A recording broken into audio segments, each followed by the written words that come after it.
Is your household information even safe? Can census data be used against you? Valid questions, but the short answer is no. Here's why. Namaste, as we continue with the Census 2027 series, today we will discuss census and data privacy. At its core, this census has two sides. The side the public sees is aggregated data, broad trends, percentages, and counts that describe populations without identifying households. The side that makes this possible is individual household data that is collected by enumerators going door to door or through self enumeration. The individual household data is gathered in two phases. Housing conditions, amenities, assets is collected in phase 1, while demographic details are broadly collected in phase 2. Please note here, personal income is not recorded as a part of the enumeration. And honestly, with the bank account data already available to the government, there's no reason to.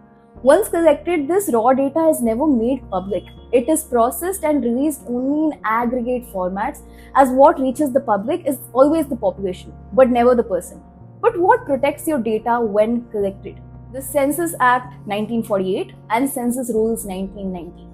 Census 2027, like earlier census, is backed by the 1948 Act along with the 1990 rules. And the most important provision for you as a citizen is Section 15 of the Census Act 1948.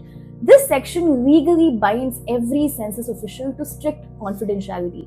Data details cannot be shared with anyone, and no one outside the census process can inspect or access any of the data collected.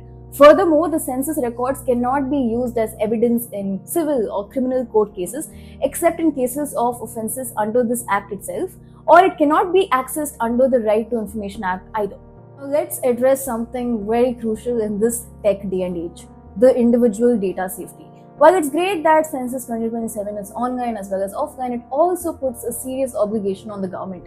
The risks are real: data breaches, hacking, unauthorized surveillance of individuals, etc.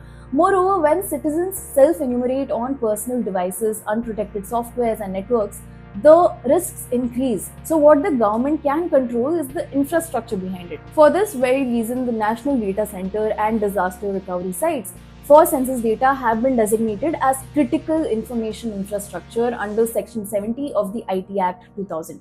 The IT Act defines CIIs as vital IT and digital assets whose compromise would cause a debilitating impact on national security, the economy, or public health.